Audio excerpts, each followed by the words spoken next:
Eu gostaria de pedir que você abrisse a sua apostila na introdução, na primeira página, ok? Que são os pressupostos para o CPPI.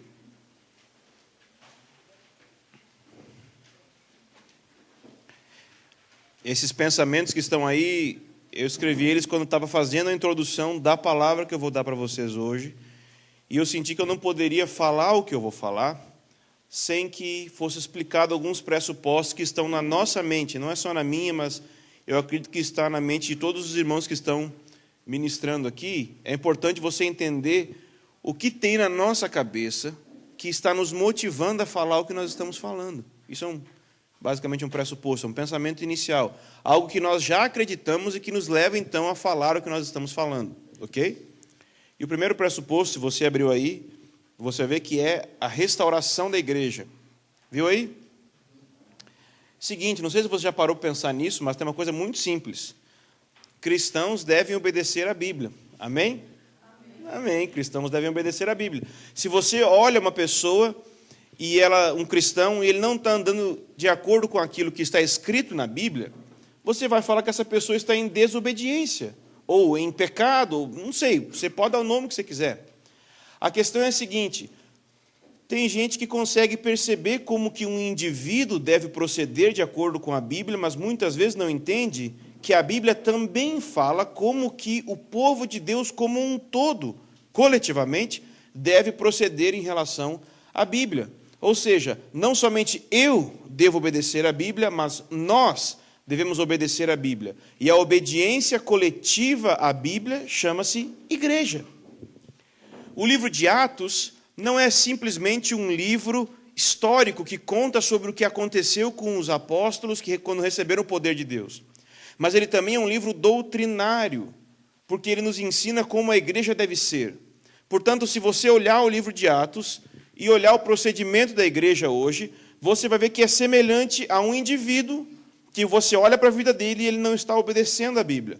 Portanto, a igreja está em uma situação de queda, ela está fora do padrão que ela deveria de estar, o padrão da Bíblia. E, portanto, ela precisa de restauração.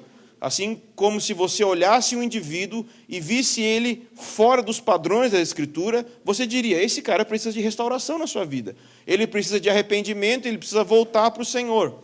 Da mesma forma, coletivamente, a igreja precisa de restauração. Você não diz para um indivíduo assim: não, vive como você sentir no seu coração. É óbvio que existem detalhes na nossa vida como indivíduo que nós podemos, que não está escrito na Bíblia como tem que ser feito, mas existem elementos gerais da Bíblia que falam como nós, como indivíduos, devemos viver. Da mesma forma, Deus não deixou o seu povo sem padrão, não deixou o seu povo sem direção. Deus tem uma forma da Bíblia, da igreja ser feita. Muita gente acha assim que não tem manual para fazer a igreja. Tem, está aqui, o livro preto. Diz como fazer a igreja. Tá? E então, a igreja precisa de restauração. Ok?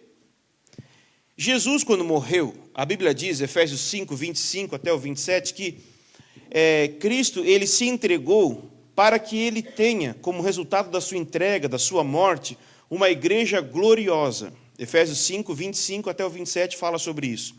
E igreja gloriosa significa uma igreja irrepreensível, uma igreja que não tem defeito, uma igreja perfeita. E tem gente que fala assim: mas é perfeita aos olhos de Deus. Sabe o que significa perfeito aos olhos de Deus, né? O que as pessoas querem dizer, né? Não é perfeito coisa nenhuma, mas Deus varre para debaixo do tapete os defeitos e fica ignorando a realidade. Mas não é assim que Deus age, ok? Deus não nega a realidade. E igreja perfeita significa perfeita de acordo com o padrão da Bíblia. Sejam perfeitos, como perfeito é o vosso Pai Celestial, o Senhor Jesus disse. Basicamente, santos. Ok? Então, Jesus morreu para ter uma igreja gloriosa, que significa perfeita, que significa numa estatura de maturidade. E se essa igreja não está nessa estatura de maturidade, Jesus não pode voltar a qualquer momento. Muitas pessoas falam assim, né? Jesus pode voltar a qualquer momento. Ele pode, mas ele não quer voltar a qualquer momento. Ele pode porque ele tem poder para voltar a qualquer momento. Mas ele decidiu que ele não vai voltar a qualquer momento.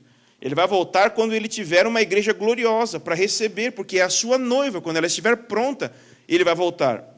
De maneira que a igreja, por não estar passando por um processo de restauração, por não ter sido restaurada, esse problema atrasa a volta de Jesus. Ok?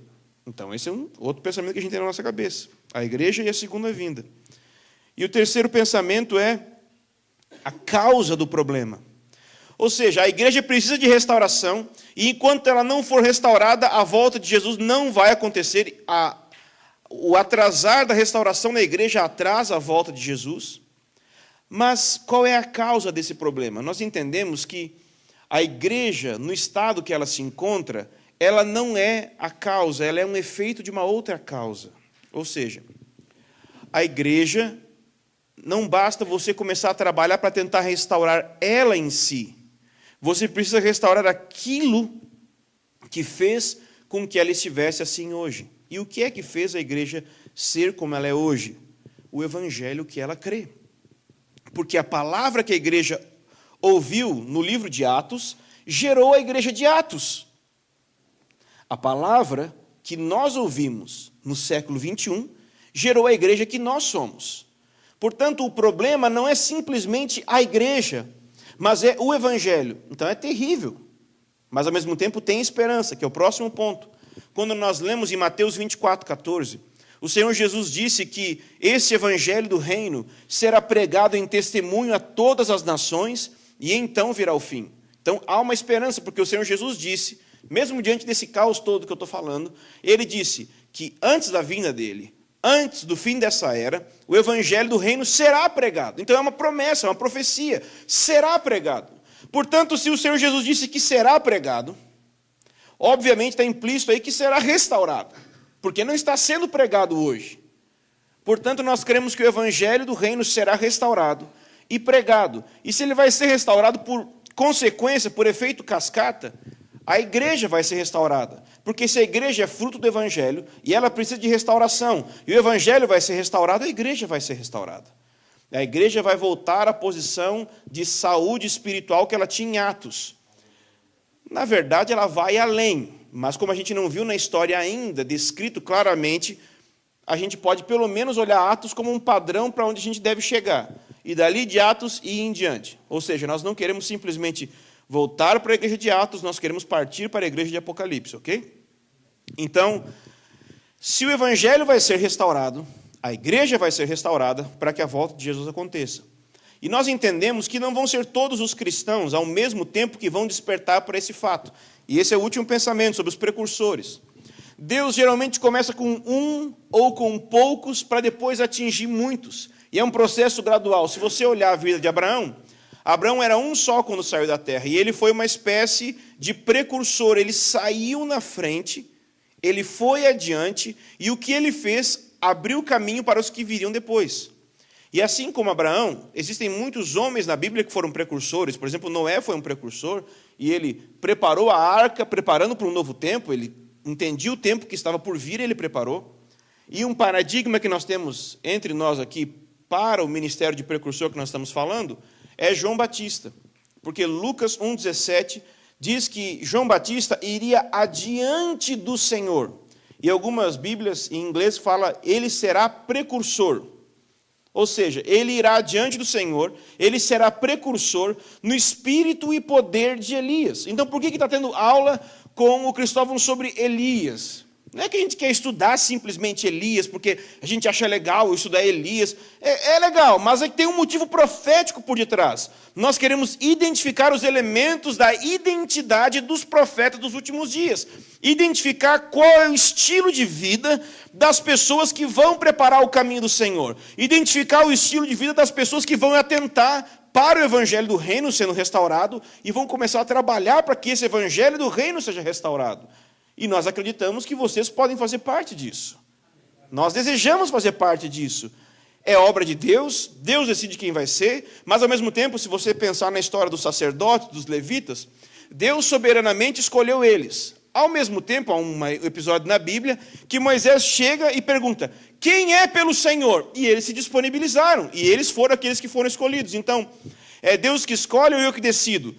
Tipo assim, cala a boca e levanta a mão. Entendeu? Quem levantar a mão vai. Entendeu? E quem levantou a mão já tinha sido predestinado para ser. Mas agora levantou a mão, foi ele que se decidiu ser. Então, tanto faz. Levanta a mão e seja. Entendeu? Então, basicamente, nós acreditamos que todos vocês aqui, se tiverem um coração disposto, podem ser esses que vão ser precursores dessa palavra.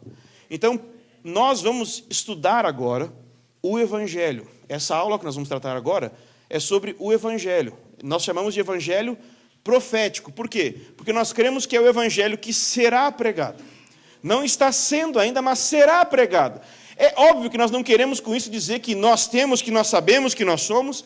E também nós não queremos dizer que nunca foi pregado alguma coisa desse Evangelho. Pelo contrário, na história da igreja, nós temos muitos parâmetros de irmãos que como que guardaram essa palavra e tentaram manter esse Evangelho puro. E nós vamos estudar sobre isso, ok? Porque nós vamos estudar sobre isso, eu queria que você entendesse que esse curso tem muito a ver com essa apostila aqui, a essência do Evangelho, a graça, ok? Muitos dos pensamentos que vão ser ministrados, eles têm relação com essa apostila aqui, e também um livreto que saiu há alguns dias atrás, no ano passado, não alguns dias não, né? E que é um outro irmão que não tem nada a ver, que é o Paul Washer, não tem relação com o nosso ministério, no sentido de andar junto, nada disso, mas fala coisas semelhantes. Então, é importante ver como que Deus trabalha nas nações, alinhando os seus servos para sentir a mesma coisa. E algo que ele fala aqui no livreto é que a nossa maior necessidade hoje é redescobrir o Evangelho de Jesus Cristo e proclamá-lo. Você sabia disso?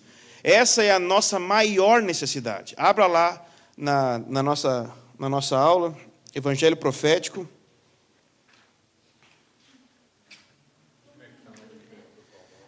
O verdadeiro Evangelho. Então, a página 9, Evangelho Profético. Abra lá em Mateus 16.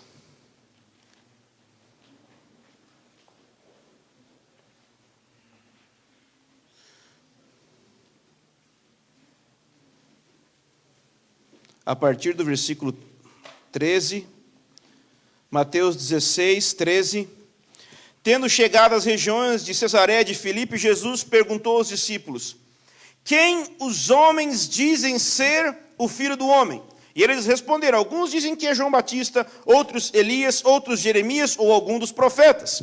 E Jesus lhe respondeu: mas vós, quem dizeis que eu sou? Respondendo Simão, Pedro disse: tu és o Cristo, o Filho do Deus vivo. E Jesus lhe disse: Simão Barjonas, tu és bem-aventurado, pois não foi carne e sangue que te revelaram isso, mas o meu Pai que está no céu. E digo-te ainda que tu és Pedro, e sobre esta pedra edificarei a minha igreja, e as portas do inferno não prevalecerão contra ela.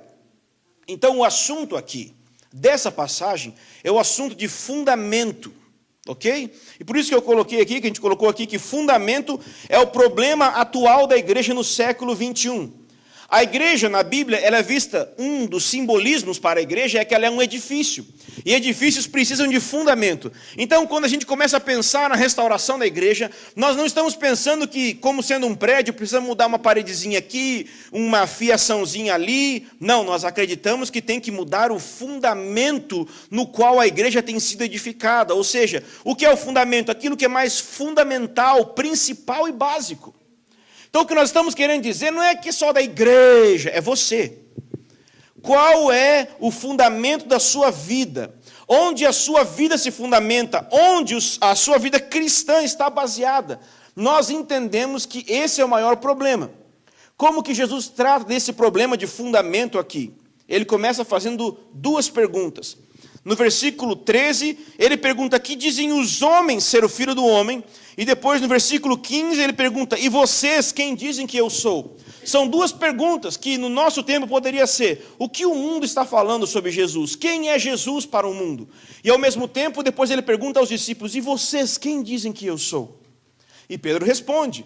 Mas a resposta de Pedro, Jesus disse que não foi uma resposta humana, carnal, que carne e sangue revelaram a ele, mas o Pai, pelo Espírito, revelou a ele.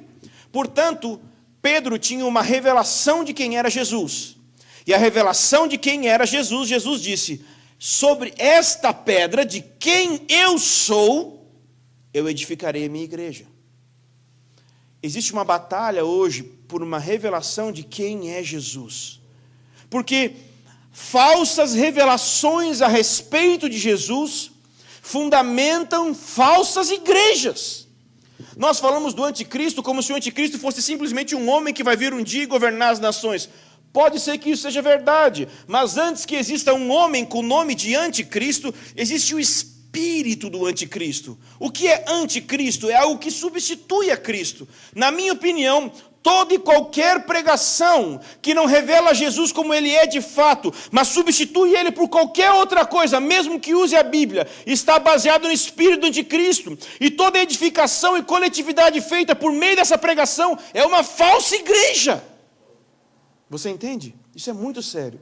Hoje em dia nós não podemos chegar e dizer, essa igreja é falsa, essa igreja é verdadeira, porque tem mistura no meio do povo de Deus. E o que nós temos que fazer? Ficar apontando, isso não é de Deus, isso não é de Deus? Não. Nosso trabalho é revelar o verdadeiro. Nosso trabalho é mostrar o verdadeiro. Mostrando o verdadeiro, o falso fica claramente exposto. Nosso serviço é mostrar a realidade, mostrar a verdade, e mostrando ela, a mentira vai ser exposta normalmente. E a igreja verdadeira vai se levantar para receber Jesus na segunda vinda, ok? Então o fundamento é qual? Tu és o Cristo, o Filho do Deus vivo. O Filho do Deus vivo é a identidade de Jesus. E o Cristo é a missão ou a obra de Jesus. Portanto, é baseado em quem Jesus é e aquilo que ele veio fazer, sua missão, é que a igreja é edificada, mas por revelação. Foi o Espírito que revelou a Pedro, foi o Pai que revelou a Pedro. Ou seja, há um véu na mente das pessoas que impedem que elas vejam quem é Jesus. E nós precisamos que esse véu seja retirado da nossa mente. Infelizmente, nós olhamos para Jesus como se ele fosse só mais um personagem histórico, o Jesus da religião, aquele que a gente conversa, que a gente ora, mas ele é Deus, e ele é homem, e tudo aquilo que ele é o fundamento no qual a igreja é edificada. E esse é o Evangelho. Em Romanos, capítulo 1, os primeiros versículos, Paulo fala que o Evangelho de Deus é a respeito do seu Filho, que humanamente nasceu de Davi, mas que pela sua ressurreição foi declarado com poder Filho de Deus. Então, Jesus é o Evangelho. O Evangelho de Deus é sobre Jesus. 1 Coríntios, capítulo 3, fala sobre isso também.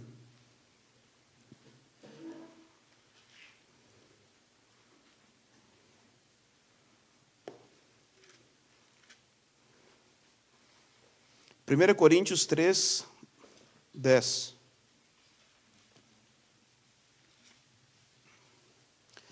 Existe uma diferença entre a passagem anterior e essa, porque na passagem anterior Jesus disse que ele edifica a igreja, e nessa, ou ele fundamenta, mas edifica também, e nessa Paulo fundamenta. É um mistério que tem aí, muito interessante, mas não é para agora esse estudo.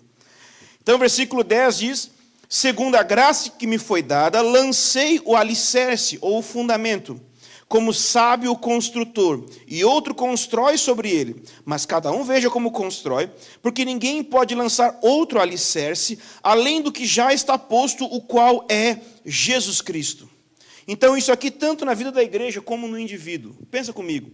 Às vezes você pode notar alguns problemas na sua vida, e começa a tentar reformar a sua vida, restaurar a sua vida, mudando um detalhe aqui, outro detalhe ali, buscando libertação numa área, em outra área. Mas, às vezes, o nosso problema está lá no início. Como que a nossa vida com Deus foi fundamentada? Como que a igreja do Senhor tem sido fundamentada? Como que a congregação que você faz parte é fundamentada? Qual é o fundamento?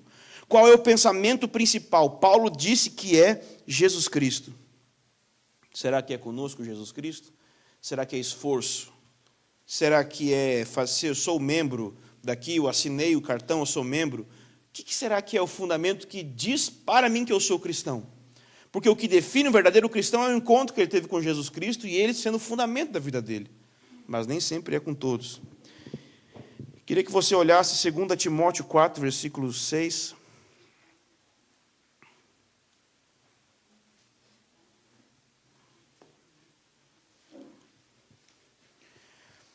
Segunda Timóteo é a última epístola, a última carta de Paulo na Bíblia. Ok? Então, quando você lê a última carta de um apóstolo na Bíblia, é como se fossem as últimas palavras dele. E é tão as últimas palavras que ele fala no versículo 6, capítulo 4, versículo 6, quanto a mim, já estou sendo derramado como oferta de libação, e o tempo da minha partida está próximo. O que Paulo está dizendo? Eu vou morrer. Eu estou indo para a morte. Já era, vou morrer. Mas pensa comigo agora. Timóteo era discípulo dele. Timóteo ele chama de filho na fé, verdadeiro filho na fé.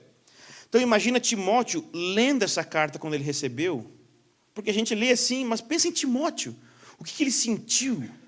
Aquele irmão que ensinou para ele tanto a fé como tudo que tem a ver com a obra do ministério, está dizendo, eu vou morrer, eu estou indo embora. Ou seja, se você recebesse as últimas palavras de uma pessoa, como que você iria lidar com essas últimas palavras? Como que você iria relacionar com isso? Você ia guardar cada palavra como sendo muito importante. E é muito importante. Então, eu queria que você voltasse comigo no capítulo 2, versículo 8. Pense em Timóteo lendo e agora relendo essa carta e prestando atenção nos detalhes. De repente, os olhos dele repousam sobre esse versículo. Lembra-te de Jesus Cristo, ressurreto dentre os mortos, descendente de Davi, de acordo com o meu evangelho. Esse é o apóstolo Paulo, um grande apóstolo. E quem está lendo é Timóteo, que também tinha um ministério apostólico. Com tanta coisa que Paulo podia falar para Timóteo, por que dizer, lembra-te de Jesus Cristo? Você acha que ele ia esquecer? Sim! Por incrível que pareça, nós esquecemos. Em 1 Coríntios, capítulo 15, do 1 ao 4, Paulo diz aos irmãos da igreja em Coríntios, irmãos, eu quero lembrar a vocês, ou notificar o evangelho que vocês ouviram, receberam. Sabe por que a igreja deveria de ter a ceia constantemente? Porque a ceia é memória, é lembrar do evangelho. Paulo disse ao apóstolo aqui, um apóstolo falando para o seu filho espiritual, que também tinha ministério apostólico, lembra-te de Jesus Cristo. Você consegue pensar, imagina isso, é o grande Timóteo, recebendo uma carta do grande Paulo, e ele fala, lembra-te de Jesus Cristo. Nós não pensamos assim, nós pensamos assim, não, eu já aprendi sobre Jesus, já aprendi sobre o Evangelho, agora eu vou partir para coisas mais importantes, coisas mais profundas. Agora eu vou aprender com o caldo grosso. E é por isso que a nossa vida está tão fraca espiritualmente. Porque nós achamos que o Evangelho é só uma coisinha que a gente aprende nos primeiros anos da vida cristã e toca em frente para uma coisa mais profunda. Mas tudo é sobre Ele. Tudo é sobre Jesus. Jesus é o centro, Jesus é o motivo, Jesus é a causa, Jesus é o assunto, Jesus é a pregação, é o sermão e a estrutura de tudo que a gente deve fazer. A igreja é fruto desse Jesus sendo multiplicado em várias vidas. Portanto, constantemente essas palavras de Paulo a Timóteo devem vir ao nosso coração. Lembra-te de Jesus Cristo, de acordo com o meu evangelho, não esqueça disso. Não parta para uma coisa mais profunda em detrimento disso. Tudo que você for construir seja fundamentado nisso. Ok?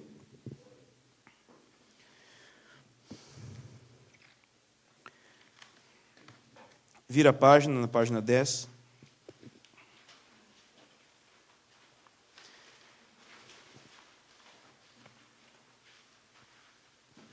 Esse esboço, se você olhar, ele tem 4 perguntas aí no início. O esboço dessas aulas, agora nesse horário da manhã, até terça-feira, vai ser em cima dessas 4 perguntas. Quem é Deus? Quem é o homem? Quem é Cristo? Como responder a isso? Por que tem essas 4 perguntas? Porque eu acredito que toda pregação do Evangelho, quando feita, ela contém essas 4 perguntas. Se não de uma maneira muito aberta, de uma maneira implícita ali dentro. Ok? Pensa comigo. As 2 primeiras perguntas, quem é Deus e quem é o homem? Quem é Deus parece ser uma maravilhosa notícia. Uau, vamos aprender sobre quem é Deus. Os judeus entendiam quem era Deus, mas nem todo gentio entendia. Então, você vê que quando os apóstolos pregavam aos judeus, não tinha necessariamente um ensino muito grande sobre quem era Deus. Mas quando eles pregavam aos gentios, eles iniciavam falando sobre quem era Deus. Nós vamos ler uma passagem depois mostrando isso.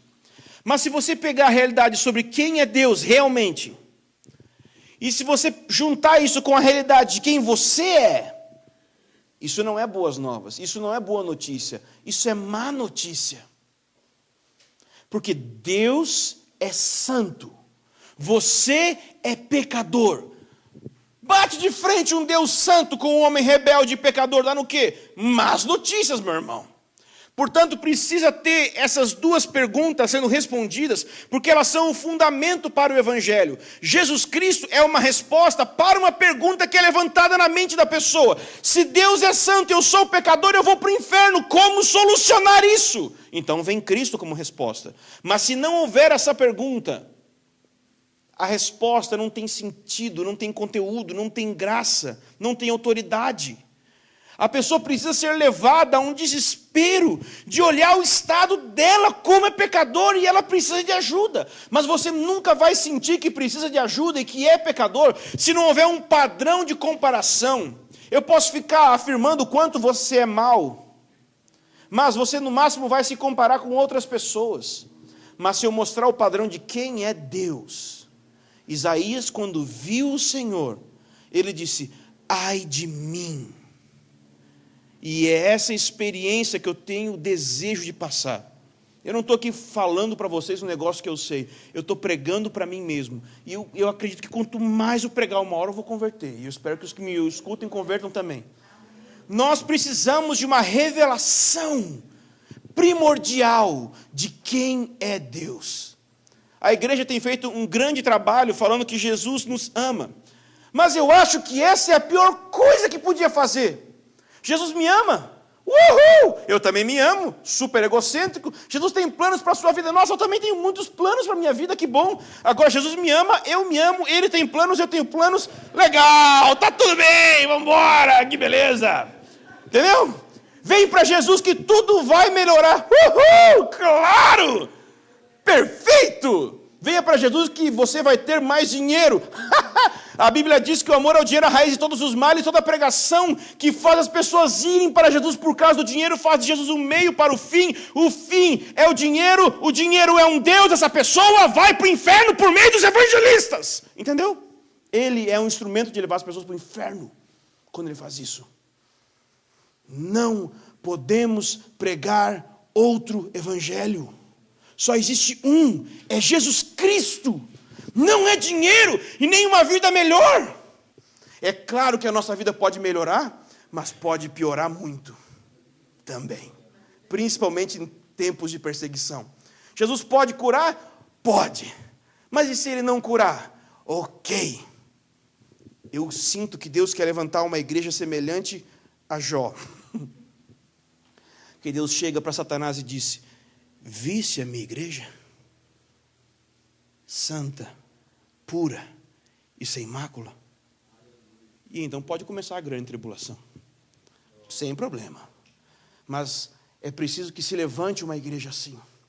E para ter uma igreja assim é preciso ter uma verdadeira revelação do Evangelho. Amém? Amém. Então vamos tentar responder essa pergunta. Quem é Deus? Tremenda audácia, quem diz que vai responder? Tremenda ignorância, quem não tenta responder. Se você diz para as pessoas que sabe quem é Deus, você não sabe de nada. Mas se você é um cristão e lê a Bíblia fala sobre quem é Deus e você não avisa as pessoas, você também está errado. Não, nós não podemos entender a essência de Deus. Não, nós não podemos entender Deus totalmente. Não, nós nunca vamos compreender a Deus. Mas, nas Escrituras, Deus revelou algo sobre Ele mesmo, que Ele achava que era necessário para que nós pudéssemos entendê-lo e relacionar com Ele corretamente. Portanto, nós precisamos entender quem é Deus de acordo com as Escrituras. Não é de acordo com uma experiência mística. Eu posso ter uma experiência real com Deus, mas o que define que a minha experiência é de fato com Deus? Se essa experiência reflete o Deus das Escrituras. o Deus que a Escritura fala. É claro que Deus é tremendo, Ele é grande, Ele é vasto, Ele é invisível, Ele habita em luz inacessível, ninguém consegue ver Ele. Ninguém tem acesso à grandeza dEle. Mas existe algo sobre Ele mesmo que Ele nos revelou na Bíblia. E nós precisamos conhecer aquilo que Ele revelou. Olha em Atos 17, como é que Paulo começou sua pregação lá na montanha de Marte, no Areópago.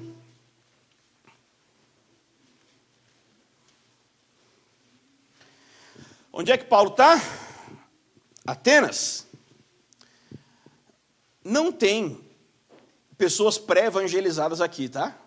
Não tem judeus e, graças a Deus, também não tinha evangélicos. Então, não tinha nada pré-evangelizado, ninguém conhecia nada ainda do que estava ali, sobre Jesus, sobre Deus, sobre o evangelho, ninguém conhecia nada. Então, Paulo vai pregar para pessoas que não conhecem nada de Deus. E ele começa falando no versículo 22. Então Paulo ficou de pé no meio do areópago e disse: homens atenienses, em tudo vejo que sois excepcionalmente religiosos, porque ao passar e observar os objetos do vosso culto, encontrei também um altar que está escrito ao Deus desconhecido. É exatamente este a quem honrais, sem conhecer, que eu vos anuncio. O que Paulo começa a falar aqui, irmãos? Ele não começa a falar sobre Jesus morreu na cruz. Ele não está falando sobre o quanto Deus nos ama. Ele não está falando sobre o quanto que você precisa vir para Jesus e sua vida vai receber significado e alegria.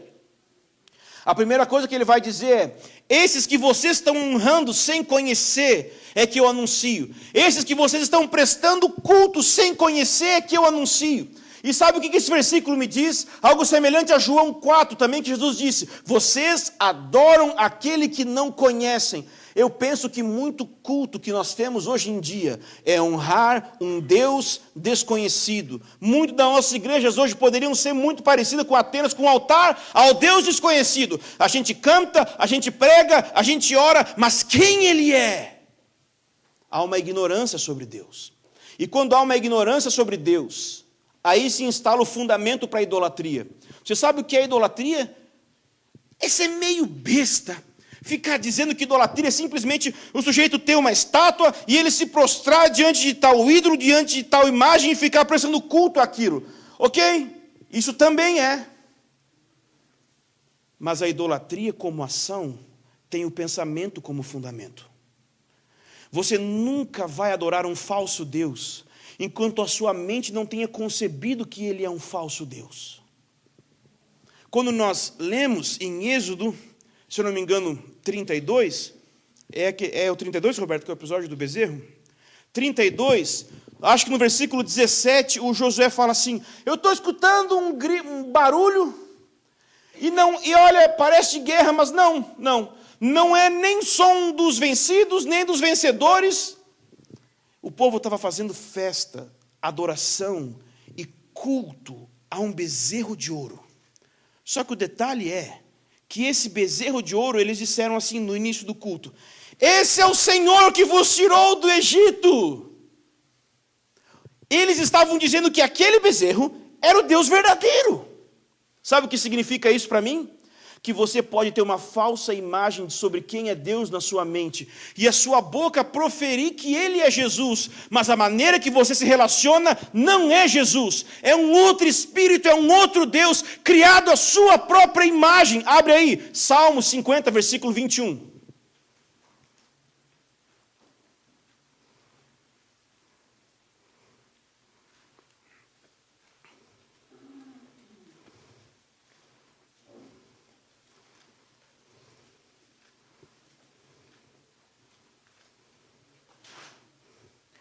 Salmo de número 50, versículo 21. Diz assim: tu tens feito essas coisas, e eu me calei. Na verdade, pensavas que eu era como tu, mas eu te interrogarei e colocarei tudo na tua presença. Olha essa frase aí no meio.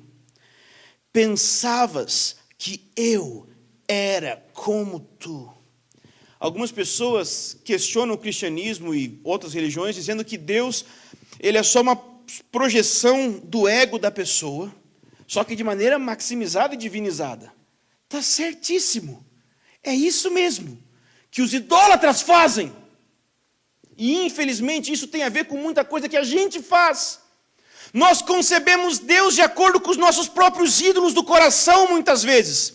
Quando você começa a pregar sobre quem é Deus, sempre tem alguém que vai se levantar e vai dizer: esse não é o meu Deus. Claro que não, esse é o Deus da Bíblia. E o seu Deus não é o Deus da Bíblia. As pessoas ficam escandalizadas quando a gente começa a falar claramente o que a Bíblia fala sobre Deus. Ele não é meu Deus. Deus não é assim. O que ela está fazendo? Ela está criando pela própria mente dela um Deus. 2 Coríntios fala sobre sofismas que existem na nossa mente e impedem o conhecimento de Deus. Esses sofismas são arrogâncias que nós formamos um Deus para nós mesmos. O Deus Baal, por exemplo, ou qualquer outro Deus do Velho Testamento, era um Deus utilitário. Você já parou para pensar nisso? Os ídolos eram deuses utilitários, deuses que eu me relacionava com eles por causa daquilo que eles poderiam me proporcionar. Chuva, bênção, dinheiro, virtude, sei lá. Você já parou para pensar que hoje no Brasil muitas igrejas têm Jesus como se ele fosse um meio para as pessoas serem abençoadas? Isso é idolatria. Não é culto a Deus. E eu creio que Deus quer levantar pessoas nesses dias que vão se posicionar no meio do povo de Deus com muito amor e graça e dizer: esses que vocês honram sem conhecer é que eu anuncio. Elias era conhecido como o Senhor é Deus. A primeira coisa que a gente tem que ensinar para as pessoas é isso: que Deus é Deus. Deus é uma pessoa? É uma pessoa. Deus gosta de relacionamento? Gosta. Mas isso ele revelou lá no fim da Bíblia. No início da Bíblia. O primeiro versículo está escrito assim: no princípio, Deus criou os céus e a terra. Primeira coisa que tem que aprender sobre Deus: que Ele é Criador. Quando você vai evangelizar, ou quando você é evangelizado, a primeira coisa que você tinha que saber é isso. Não é que Jesus te ama, não é que Ele é bom para você, é que Ele é o Criador. Você já esteve num campo aberto, bem comprido, e de repente deu um raio assim, BUM! E aí? Você ficou assim, uhul, vem relacionar comigo, Deus, amiguinho, uhul! Não! Você ficou com medo. Quando você olha a criação, existe muita beleza, mas é uma beleza cheia de terror. É belo, mas dá medo. Ele é o Criador. Se Ele é o Criador, aquele que cria tem direito sobre aquilo que foi criado. Essa é a primeira coisa que as pessoas tinham que entender na pregação. Se você olhar lá em Atos 17, Paulo diz: esses que vocês honram sem conhecer. E ele vai falar em seguida. Vamos lá, você vai ver como Paulo fez isso. Atos 17, volta lá onde a gente estava.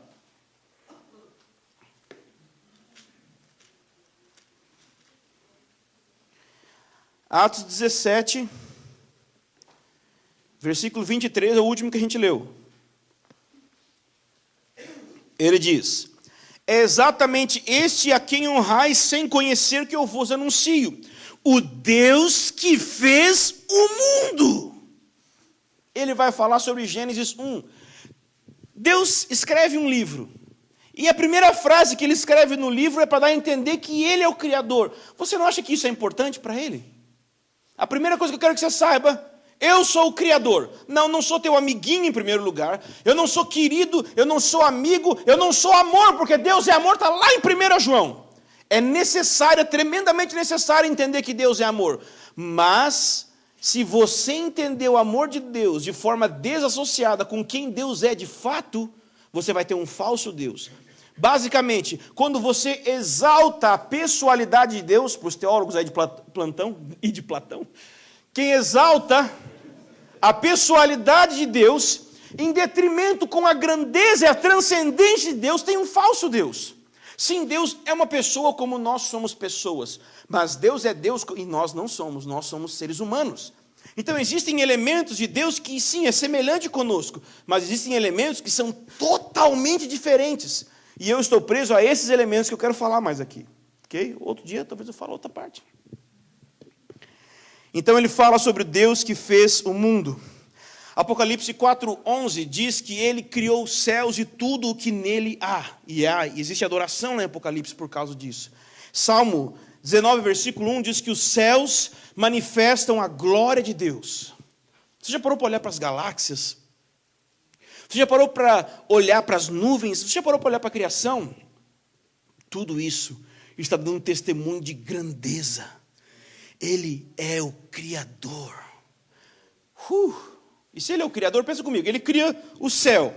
E ele fala, lua, vem para cá. Estrelas aqui. Mar, só fica até aqui. Ok? Tal. Homem, não coma da árvore do conhecimento do bem e do mal. Não, eu vou comer. O quê? Esse Deus você não conhece, né? Esse Deus nunca ensinaram para a gente. O universo obedece a Ele. Quem é o homem para não obedecer? Você entende que dimensão que o pecado toma quando você pensa que Deus é o Criador? Se Ele criou, Ele tem direito sobre aquilo que é criado. Segundo pensamento aí sobre quem é Deus, é que Deus é santo. Deus é santo. Está acompanhando aí? Amém? Deus é santo. Qual é o significado? Qual é a definição? É uma definição dupla. Primeiro, ele é separado do pecado. Segundo, ele é dedicado a buscar a sua própria honra. Deus é separado do pecado, é algo relacional, ou seja, ele tem uma relação de separação. Ok? Mas ele busca a sua própria honra, é algo moral, é necessário Deus buscar a sua própria honra. Depois a gente fala um pouco sobre isso. Mas então, quando você ouve a palavra santo na Bíblia, a palavra santo tem a ver com separação. Isso é santidade, separação, ok? Então, por exemplo, quando você olha alguns exemplos que tem no Antigo Testamento aqui, o tabernáculo era um lugar totalmente separado das outras tendas de Israel. E era um lugar separado para quê? Culto a Deus. Isso é santidade. É uma separação do comum e uma exclusividade para o culto a Deus ou para a adoração a Deus. Então todo o tabernáculo era separado de tudo que tinha. Mas veja, dentro do tabernáculo tinha um lugar. O tabernáculo como um todo já era santo. Mas tinha um lugar no tabernáculo que chamava Santo Lugar. Pensa comigo.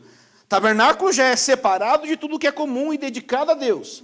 Mas dentro dessa casa, separado do que é comum e dedicado a Deus, tinha um lugar mais separado ainda do comum e mais dedicado a Deus. Mas para piorar, tinha um véu que separava esse santo lugar de um outro lugar que era mais santo ainda. A Bíblia chama de Santíssimo, ou Santo dos Santos. Ou seja, ele era mais separado do que o lugar santo e mais dedicado a Deus. O que Deus está querendo falar sobre isso? Que ele é santo, santo, santo. Não existe essa frase exatamente no hebraico, santo, santo, santo. É o único jeito que dá para falar a palavra, que é santíssimo. Totalmente separado do pecado. Totalmente dedicado. Mas espera aí. O tabernáculo era para o culto a Deus. E Deus é totalmente dedicado a quê? A sua própria honra. Os sacerdotes eram uma profissão totalmente, um trabalho totalmente diferente dos outros.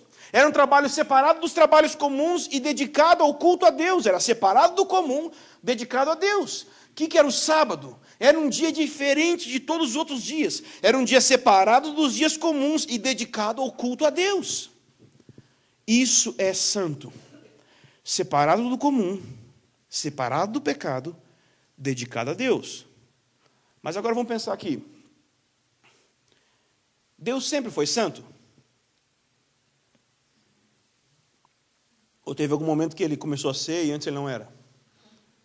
Sim ou não? Deus sempre foi santo? Sim. Mas a nossa definição de santo é separado do pecado e dedicado a Deus. A pergunta é, sempre houve pecado? Sempre houve pecado? Não. Houve um momento em que não havia pecado.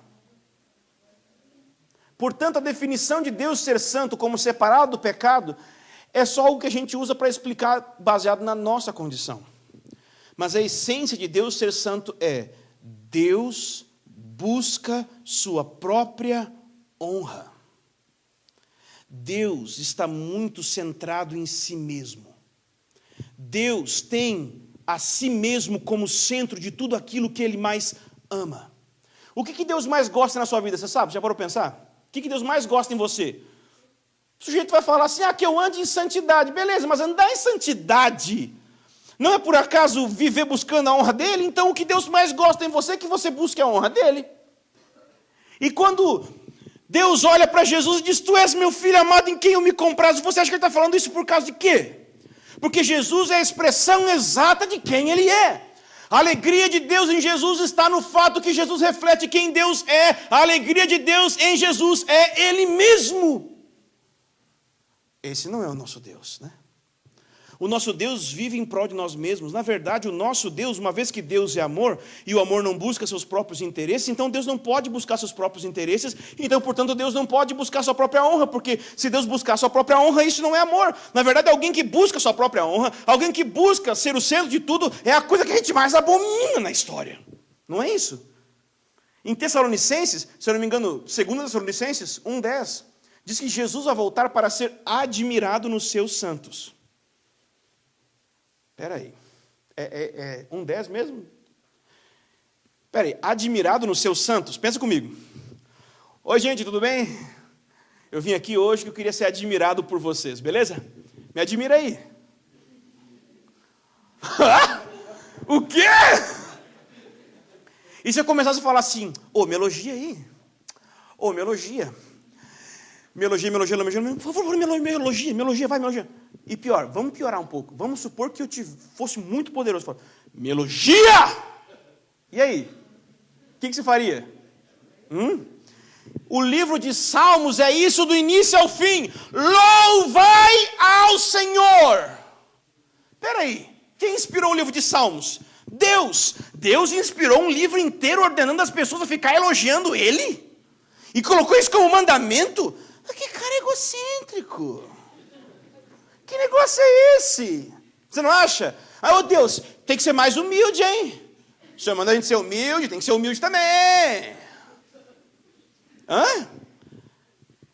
Você entende que isso está errado na nossa mente de algum jeito? E é que a gente é religioso. Mas pensa, se você não fosse crente, imagina uma pessoa chegar para você e falar assim, você precisa me amar mais que sua mãe, seu pai, seus irmãos, seus filhos, sua esposa. E você falar o quê? Seu megalomaníaco! Não é? E não é exatamente o que Jesus disse em Lucas 14? Você tem que me amar acima de tudo? Você não acha isso um pouco estranho? Que Deus quer ser o centro de tudo? E não só isso, mas como que pode ser correto ou amoroso Deus querer ser o centro de tudo? Vamos lá. Abre as portas agora. Pensa comigo. Você iria assistir uma peça de teatro com atores que atuam pior do que você e são mais feios que você?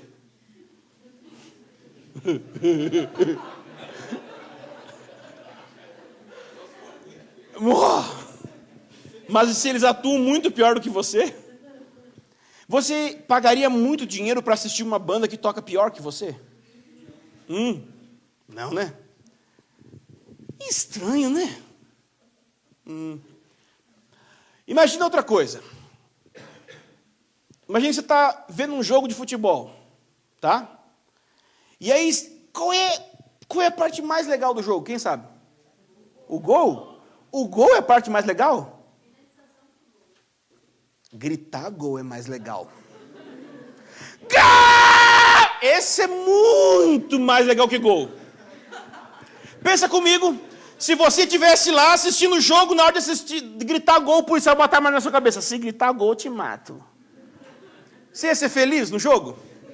Não, nunca, de forma alguma. Por quê? Porque a sua alegria em ver aquele gol não vai se completar enquanto você não vai expressar gol. Né? Não é isso? Com certeza. Quando você come uma comida gostosa, o que mais dá alegria às vezes, hein? Meu Deus, o cara quase fala o nome do Senhor em vão, né? Quando você assiste ginástica olímpica, aquele salto triplo, não sei o que, quando você falar o nome carpado. O que você grita no fim? Glória! Aleluia! Não, por que a gente faz isso? Por que a gente usa a linguagem religiosa, inclusive, quando a gente vê uma coisa dessa? Sempre quando a gente olha alguém, por exemplo, uma banda que toca melhor do que você, em algum sentido, você está sendo humilhado naquele momento. Você não está sendo humilhado? Tipo assim, eu não toco como ele. Não é? Pois parece que Deus desenhou a alma humana para que ela encontre alegria no exato fato de ser humilhada vendo alguém melhor do que ela. Parece que Deus desenhou a sua alma para que não apenas você seja alegre na hora de você estar sendo humilhado vendo algo maior e mais belo do que você, mas parece que a sua alegria só é completa no momento que você expressa isso. Portanto, quando Deus busca ser o centro de todas as coisas, em primeiro lugar, Ele é o centro, tá? Não dá para Ele não ser, primeira coisa. Segundo lugar, quando Ele busca o seu louvor, Ele não é tipo, como C.S. Lewis pensava no início da conversão dele, você lê o livro Reflexões de Salmos, ele fala isso, C.S. Lewis achava que Deus parecia uma velha carente pedindo elogio toda hora, ele sentia isso, mas ele entendeu que não era isso, e ele diz, amantes completam o seu amor, expressando o seu amor em palavras, expressando em poesia. Você nunca vai ser completamente feliz enquanto você não expressar sua felicidade naquilo que você está sentindo. Sabe o que Deus está querendo dizer quando Ele ordena você louvar Ele? Ele está dizendo assim, eu quero que você seja a pessoa mais feliz dessa terra. Mas assim, vamos pensar aqui, o que pode trazer felicidade? Se existisse uma coisa que pudesse dar mais felicidade que Deus, eu garanto que, Deus é bom, cara. Ele ia te dar. Mas é que não dá para dar uma coisa melhor que Ele, sabe? Ele é o melhor. Sabe por que Ele está dizendo para você louvar Ele? Porque no exato momento que você encontra Ele, sua alma é cheia de gozo e alegria e satisfação. E nesse encontro de satisfação com a beleza de quem é Deus, isso ressoa em louvor. E geralmente o louvor que os anjos dão é qual? Santo. Santo. Eles não conseguem parar de dizer que Deus é santo. Sabe quando fala que Deus é adorado 24 horas no céu? Eu não acho que Ele é adorado 24 horas, tipo assim, ganhei um trabalho aqui, 24 horas, não dá para parar o meu trabalho. Eu acho que os anjos até queriam parar, talvez, mas...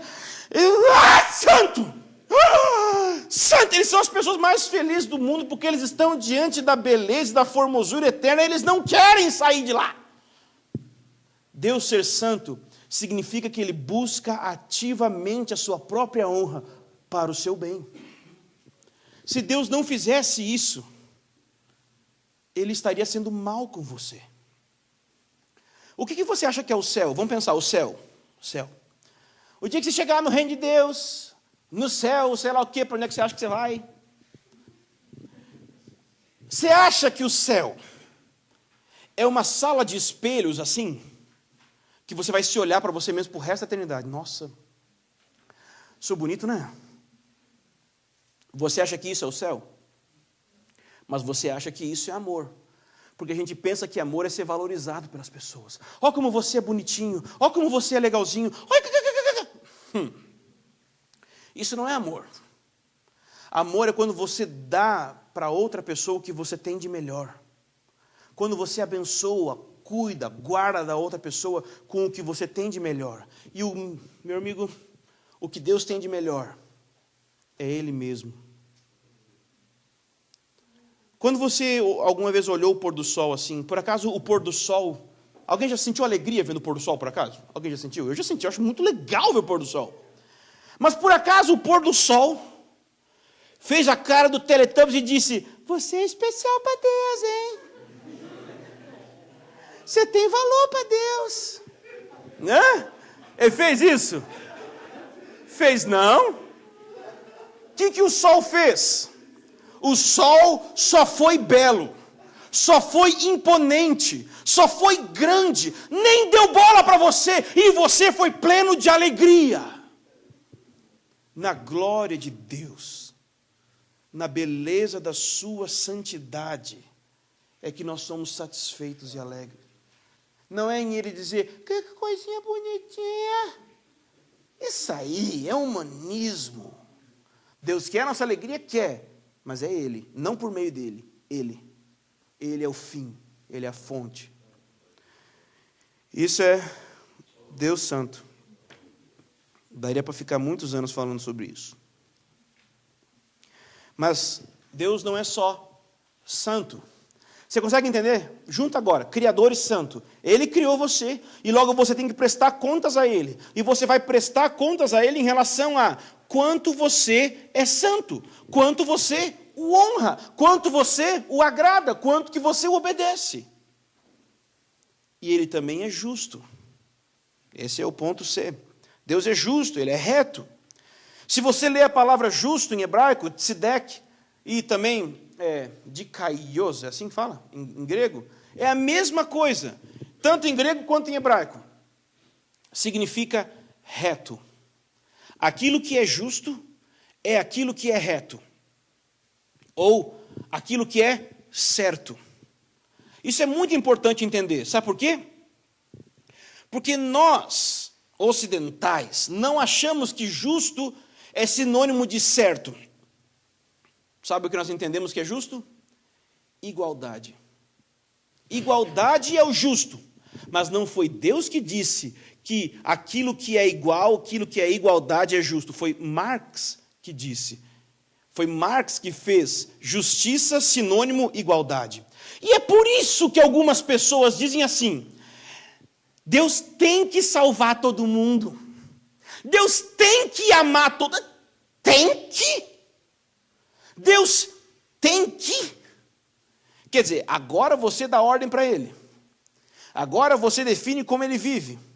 Vamos supor, tem uma multidão de pessoas todas rebeldes contra Deus. Se Deus quiser mandar todas para o inferno, Ele está errado? A gente acha que sim, porque não é justo Deus. Por quê? Porque tem que ter igualdade, mas não é, isso é marxismo. Justiça para Deus é aquilo que é certo. E o certo é, quem faz o certo, ele recebe recompensa. Quem faz o errado, recebe punição. Eu sei que é meio imbecil falar isso para você, eu sei que você entende isso. Mas o problema é que a gente está tão fora do padrão que se não falar isso a gente não entende. De tão longe do padrão que a gente está. Ser justo é ser certo. E ser certo é recompensar aquilo que é feito de certo e punir aquilo que é feito de errado. Quanto tempo mais eu tenho mesmo?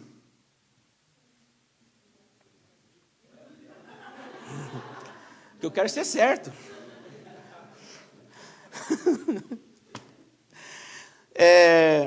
Gênesis 18, 25.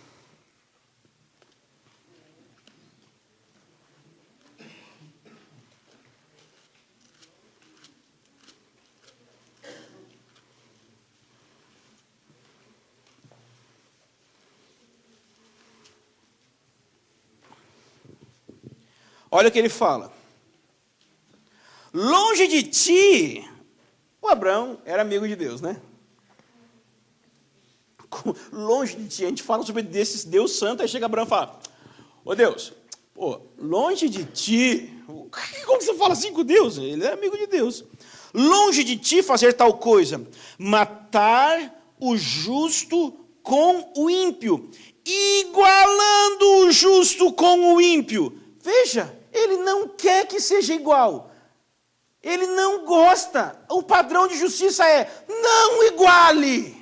O justo tem que ser julgado como um justo. O ímpio tem que ser julgado como um ímpio. Não é igualdade, não. Igualando o justo com o ímpio, longe de ti fazer isso, não fará justiça o juiz de toda a terra? Deus não iguala ninguém. Deus é justo. Longe de ti, Senhor. Longe. Ele está falando sobre Sodoma e Gomorra. Ele fala: Deus, não destrua o justo que tem nessa cidade. O que ele fez? Tirou alguns, destruiu a cidade.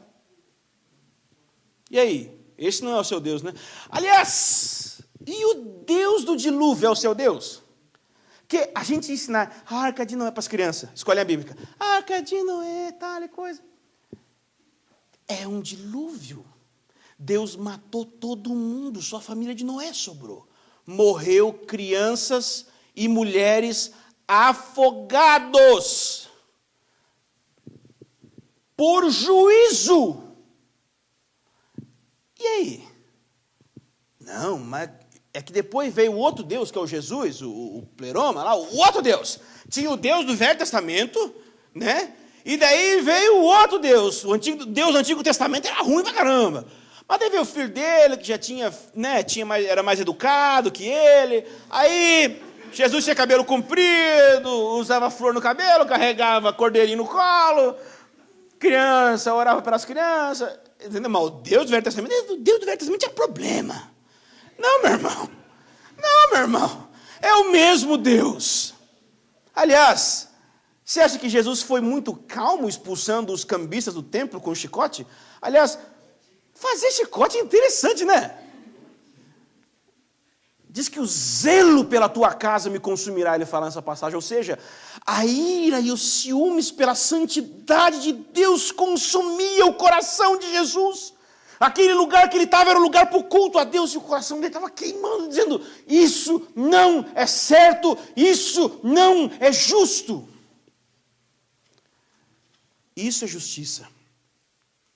E Deus é justo. Mas, sabe, garanto que você deve estar até celebrando, né? Tipo, Deus é justo. Mas a questão é, que eu vou ler mais uns versículos e depois eu pego você. Abre em Êxodo 34, depois a gente fala esse negócio aí. É legal que você já tem no esboço, aí tipo assim, não tem surpresa nenhuma que eu vou falar, tá ligado? Tipo, coisa surpresa, você já estava escrito, você já sabia. Vou ter que começar a não seguir o esboço, seguir o exemplo do seu Roberto, eu sei que ele vai seguir esse exemplo, vai fazer isso aí. Ele é que me falou, né, seu Roberto? O que é Êxodo 34? Êxodo 34 é o seguinte, Deus passou com a sua glória na frente de Moisés. Tipo assim, ele viu Deus num tanto, mas num tanto que você nunca viu. Êxodo 34. E aí, versículo 5 diz, o Senhor desceu em uma nuvem, e pondo-se junto a ele, proclamou o nome do Senhor. Tendo o Senhor passado diante de Moisés, proclamou. Eu entendo que o Senhor proclamou, não Moisés. Senhor, Senhor, Deus misericordioso. Esse nós conhecemos, amém?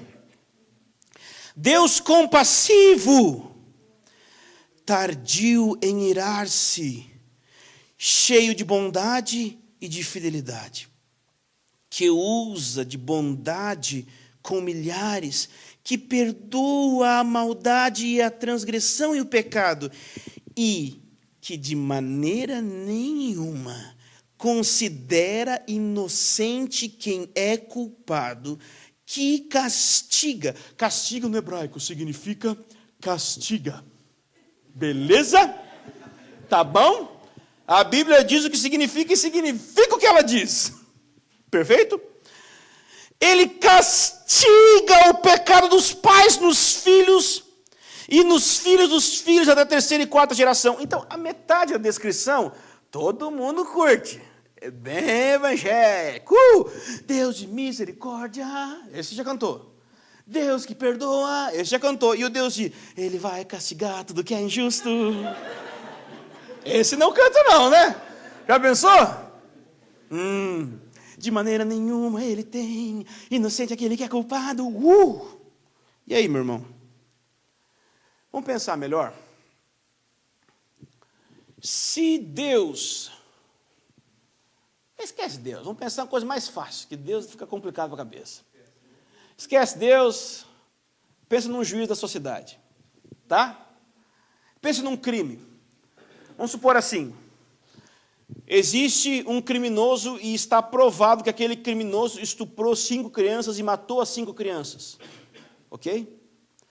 E está provado que ele fez isso. Então ele chega diante do juiz. Ok? E ele chega para o juiz e fala, juiz, me perdoa. estou de coração sincero, o Senhor conhece meu coração, me perdoa, por favor. Aí o juiz fala, claro, está perdoado, querido. Está provado que você é um criminoso, está provado que você fez errado, está provado que você merece ser castigado, mas você está perdoado, amém, glória a Deus. É isso que nós pensamos sobre Deus. Nós pensamos que o perdão de Deus é varrer para debaixo do tapete os nossos pecados. O perdão de Deus não é tolerar os nossos pecados. Outro dia, depois de amanhã, eu falo sobre o perdão de Deus. Mas, por enquanto, eu preciso ressaltar uma coisa. Deus nunca vai inocentar quem é culpado.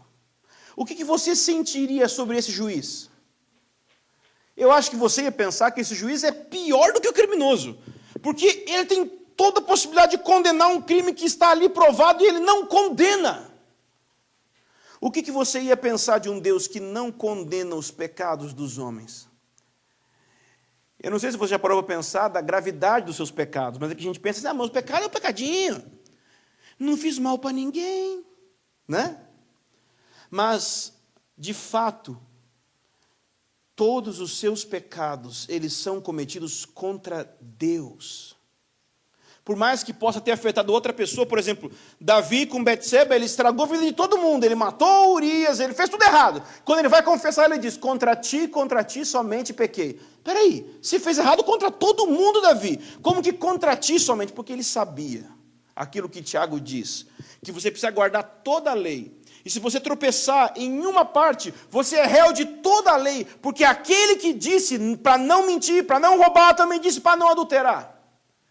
Ou seja, Deus deu a lei, Ele é o autor da lei, e qualquer fator da lei que você quebrar, te faz culpado de ter quebrado toda a lei, porque não é simplesmente uma lei como uma lei de trânsito, tipo assim, é uma multinha, a gente paga a multa aqui, beleza? Não, porque a multa é só um registro, uma constituição, mas a lei de Deus é a expressão de quem Ele é. Cada mandamento de Deus que você quebra, você está se rebelando contra Ele. E você pensa assim, mas por que Deus não fica meio calmo? Deus manda a gente perdoar, por que Ele não? Né? Já parou para pensar, querido, se... Vamos levantar um negócio filosófico aqui, vamos lá. Você não acha que pecados cometidos dentro do tempo deveriam de ter uma condenação, uma punição temporal e não eterna? Porque a Bíblia fala do inferno. Já ouviu falar do inferno? Inferno é um lugar real, tá? Inferno é um lugar onde Deus vai mandar as pessoas. Deus vai mandar as pessoas. A Bíblia diz que você tem que temer aquele que pode lançar a sua alma no inferno. Ele, ok? Ele lança a alma no inferno. O inferno é eterno. O ensino na história dos homens de Deus sempre falaram isso. O inferno é eterno. Mas você não acha que é meio exagero ficar a eternidade toda no inferno por causa de um negocinho pequenininho? Ô Deus, você está exagerando, eu fiz só um crimezinho. Não parece injusto? Crimes cometidos no tempo, será que poderiam ter uma condenação eterna? Parece errado. Mas a primeira coisa é a seguinte. Um estupro de 10 minutos é condenado por 10 minutos? Então quer dizer que mesmo na nossa lei tem diferença, né? Mas vamos supor que eu aqui ficasse meio doido e desferisse um golpe de soco na sua amantíssima nareba, seu nariz, e quebrasse o seu nariz, ok? Dei um soco, quebrei o seu nariz. Você poderia me processar, não poderia? Claro. E eu ia sofrer as consequências? Claro. A pergunta é, e se eu fizesse o mesmo com o nariz da Dilma Rousseff? Por mais que eu sei que alguns brasileiros iriam aplaudir, não concordo que deve fazer isso com os governantes. A punição que eu ia receber era maior ou menor da que eu receberia em relação ao que eu fiz com você? Maior. Sabe por quê? Porque a dignidade do ofendido define a pena do ofensor. Não é o quanto o seu crime é hediondo em si mesmo. A maldade do seu crime está enquanto é digna a pessoa que foi ofendida. Deus é quanto de digno assim? Mede aí. Ele é eternamente digno. E porque Ele é eternamente digno, é necessário eternamente condenar qualquer pecado cometido no tempo. Deus é eterno e eternamente digno. Sabe o que tem no inferno? Sabe o que não tem no inferno? O inferno não é uma rave do diabo e suas diabetes, tipo... Aí o diabo tem um garfo e um caldeirão e você lá no caldeirão. Entendeu? Esse não é o inferno. Você sabe de quem é o fogo que está no inferno? É o fogo de Deus. Deus está no inferno. E Deus reina, manda no inferno. Não, o inferno não é o lugar onde é o quartel-general do diabo. É o lugar onde o fogo de Deus está ardendo eternamente em ira contra tudo aquilo que não busca a sua honra. Porque Ele é o Criador, Ele pode fazer isso. Porque Ele é santo, Ele vai fazer isso. Porque Ele é justo, Ele deve fazer isso. É necessário que Deus condene eternamente tudo aquilo que é eternamente contra a sua honra.